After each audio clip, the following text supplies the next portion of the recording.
Bonjour à toi, j'espère que tu vas bien. Si tu as cliqué sur cette vidéo, ça veut dire que tu es forcément intéressé pour faire un stage en France ou tu as une connaissance qui fait dans la médecine et qui veut venir faire un stage en France.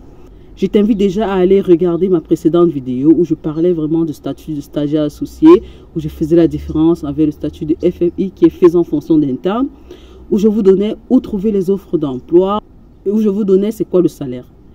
Alors aujourd'hui, cette vidéo, c'est plus pour parler de l'entretien. Parce que vous savez, quand vous allez postuler, lorsque l'hôpital est intéressé, lorsque les affaires médicales sont intéressées ou le chef de service qui est intéressé par votre CV et lettre de motivation, il va vous proposer un entretien. L'entretien qui est le plus souvent soit en présentiel pour celui qui est déjà en France, soit en distanciel via Google Meet, via Teams, bref, n'importe quelle plateforme. De toute façon, vous serez informé via un lien, vous serez informé de l'heure et du jour.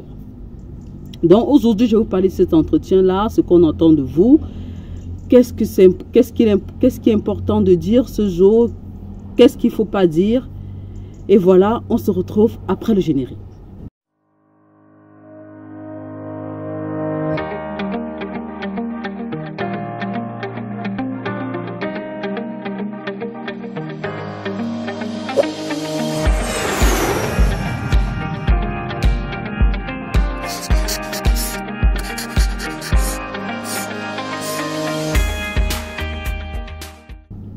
Rebonjour, je suis Dr Lydie Camo, médecin en France.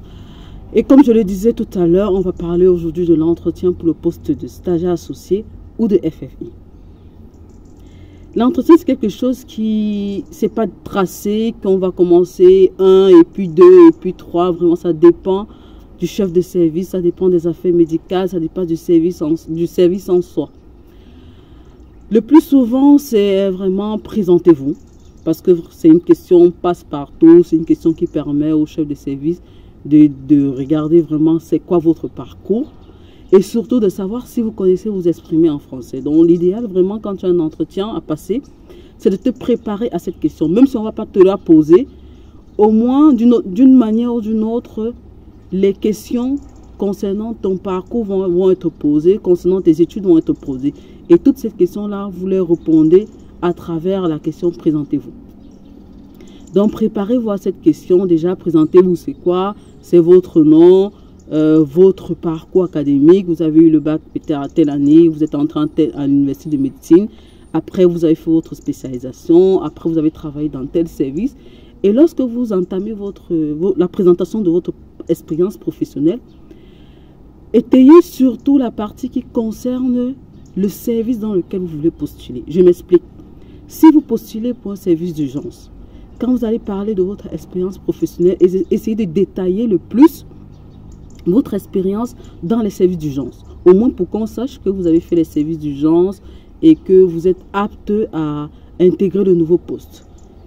Là, c'est bien. Et autre chose, il faut bien préparer cette partie parce que si on vous la pose, on veut vraiment voir votre niveau de français. Quand vous allez arriver en France, vous allez parler en français, vous allez parler aux patients. Donc, c'est vraiment une question où on évalue vraiment cette connaissance de la langue française. Et aussi, ce n'est pas tous les chefs qui vont vous poser cette question, comme je disais tantôt. Il y a d'autres qui vont dire, voici une ordonnance. Donnez-moi les classes thérapeutiques de ces différents médicaments. Dites-moi à quoi ça sert. D'après vous, c'est quoi les doses? Pourquoi, d'après vous, pour tel médicament, comment est-ce qu'il faut adapter les doses? Ça, c'est vraiment un chef de service qui veut un peu vous enquiquiner. Mais tu n'as pas forcément besoin de maîtriser tous les médicaments. Mais on se dit, si tu es dans un service d'urgence, vraiment, on sait qu'il y a des médicaments phares. Donc, il faudra les connaître. Si tu ne connais pas certains petits médicaments, certains détails, là, ça va passer. Mais on veut au moins savoir, est-ce que tu connais le minimum. D'un autre côté, il y a certains chefs de service qui vont plutôt vous poser des cas cliniques. Ils vont vous parler d'un patient qui arrive, il a tel âge, il a tel antécédent, il vient pour tel symptôme. Qu'est-ce que tu fais? Bon, là, il veut bien voir ton raisonnement clinique. Il faut vraiment être méthodique. Qu'est-ce que tu cherches dans l'anamnèse? Qu'est-ce que tu cherches dans l'examen clinique? En fonction de ce que tu as l'examen clinique, qu'est-ce que tu demandes comme examen complémentaire? Qu'est-ce que tu trouves? Quelle est ta prise en charge? Quelle est la surveillance? On veut voir vraiment toute ta méthodologie. Et n'oubliez pas, en France, il y a beaucoup cet aspect social qui est important à regarder. Est-ce que ce patient, est-ce qu'il a quelqu'un à la maison avec lui? Est-ce qu'il a besoin d'aide ménagère? Est-ce qu'il a besoin de kiné, ergothérapie, tout ça? Donc, c'est souvent important quand vous l'évoquez, surtout quand on parle du suivi du patient, on comprend en fait que vous connaissez un peu comment la France fonctionne et c'est un gros plus. Surtout pour ceux qui font de la gériatrie. Mais après, même en dehors de la gériatrie, de toute façon, en France, il y a beaucoup de patients âgés et ce sont des choses qu'il faut toujours chercher à connaître. Autre question qu'on pourra vous poser, c'est vraiment sur un seul symptôme. Par exemple, on te dit douleur thoracique, à quoi est-ce que ça renvoie? Quelles sont les pathologies auxquelles tu peux penser? Voilà, donc c'est vraiment variable. Et après, on va vous demander surtout votre projet professionnel. Qu'est-ce que vous voulez, un stage de 6 mois? Qu'est-ce que vous comptez faire à la suite? C'est pas un problème de dire que vous voulez rester en France, vous voulez passer des EVC et tout, parce qu'il y a beaucoup de gens qui se disent que s'ils disent qu'ils veulent rester en France, c'est un problème. Il y a beaucoup de gens qui vont dire, je veux faire le stage, je veux rentrer dans mon pays. Non, on a vraiment besoin des gens qui vont rester, hein. C'est pas un souci. Si tu dis que tu veux faire un stage pour monter en compétences et puis préparer tes EVC et puis travailler en France, bah, c'est pas mauvais. Tant qu'on connaît ce que vous voulez faire, c'est plutôt une bonne chose. C'est bien quand le chef de service se dit, avec cette personne qui apparemment a beaucoup de compétences, je peux faire quelque chose sur du long terme. C'est bien. C'est pas qu'on veut des gens qui vont venir faire 2 mois, 3 mois et s'en aller. C'est pas bien pour le service de toute façon. Une autre question qu'on peut vous poser, c'est quoi vos qualités, c'est quoi votre défaut? C'est quoi vos qualités, c'est quoi vos défauts? C'est vraiment une question qui revient, que ce soit pour le stagiaire de médecin, que ce soit pour l'entretien de je sais pas quoi. C'est une question qu'on a le plus souvent. Mais pour ceux qui ont des questions, c'est vraiment ressortir les qualités qui sont propres au métier et sortir des défauts qui n'ont pas d'impact sur le métier, par exemple.